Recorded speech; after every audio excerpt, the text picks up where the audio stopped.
সম্মানিত দর্শক মণ্ডলী, আসসালামু আলাইকুম। আশা করি আপনারা সবাই ভালো আছেন। তে আমি আমার এই মুরগিটা বসাইছি, কিন্তু কোন ডেটে বসাইছি আমার মনে নেই। কিন্তু এখন দেখতেছি মুরগিটা ডাকছে, সম্ভবত বাচ্চা উঠছে। তে এখন দেখবো আমার মুরগির কয়টা বাচ্চা উঠেছে। বিসমিল্লাহির রহমানির রহিম। আলহামদুলিল্লাহ, দেখা যাক কয়টা বাচ্চা উঠছে।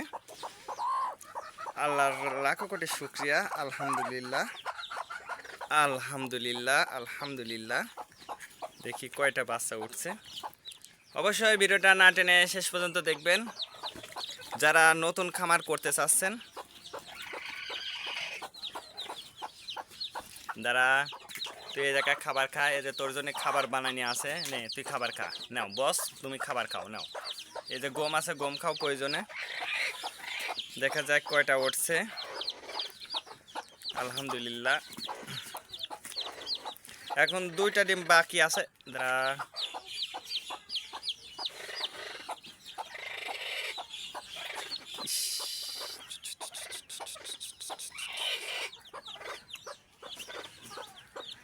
এই 2টা বোধহয় উঠবে না বাচ্চা।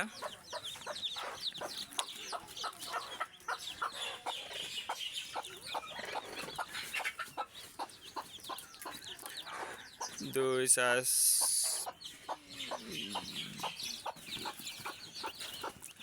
2টা 4টা 6টা 7টা 8টা, মোট 8টা বাচ্চা উঠেছে। আমি 10টা ডিম দিয়ে বসাইছি। তে 10টা ডিম দিয়ে বসানোর পরে আমি বাচ্চা পাইছি 8টা। এই যে 2টা ডিম, সম্ভবত বাচ্চাটা উঠবে না। তে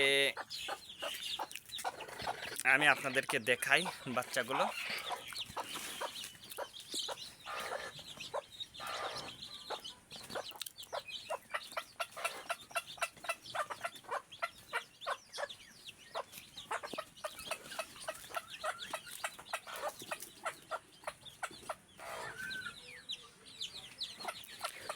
আলহামদুলিল্লাহ, আল্লাহ তাআলার অশেষ মেহেরবানিতে আমি 8টা বাচ্চা পেয়েছি। আমার 2টা ডিম মিস গেছে। তে 2টা ডিম মিস যাওয়া স্বাভাবিক। তে আপনারা যারা ছোট পরিসরে খামার করতে চাচ্ছেন, অবশ্যই আপনারা ছোট পরিসরে খামারটা করতে পারেন। তার কারণ ছোট পরিসরে যদি আপনারা খামার করেন, অবশ্যই আপনারা শুরু থেকে আপনি একবারে আপনার 20-30 হাজার বা বেশি টাকা খরচ করে আপনি মুরগির খামার দিতে যাবেন না। আপনি অল্প পরিসরে মুরগি দিয়ে আপনি বাচ্চা উৎপাদন করে এবং খামারটা শুরু করতে পারেন ইনশাল্লাহ, তাহলে আপনি সফলতা পাবেন। এবং যারা ভাবছেন যে আমি খামার করব, অবশ্যই আপনারা খামার করতে পারেন। দেখুন আমার এই সাইডে কিন্তু ডিম আছে, এই সাইডে ডিম আছে, এবং এই জায়গাটা কিন্তু আমার মুরগিটা বসানো আছে, এটারও বাচ্চা উঠবে। আর এই বাচ্চাটা আমার অলরেডি উঠে গেছে।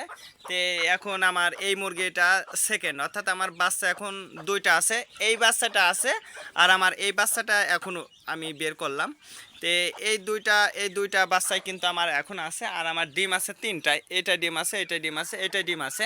তে আপনারা যারা নতুন করে খামার করতে চাচ্ছেন, নতুন উদ্যোক্তা যারা আছেন, আমি তাদেরকে অনুরোধ করব যে আপনারা ছোট পরিসরে হলেও একটা খামার করেন, তাহলে অবশ্যই আপনারা ইনশাল্লাহ লাভবান হতে পারবেন।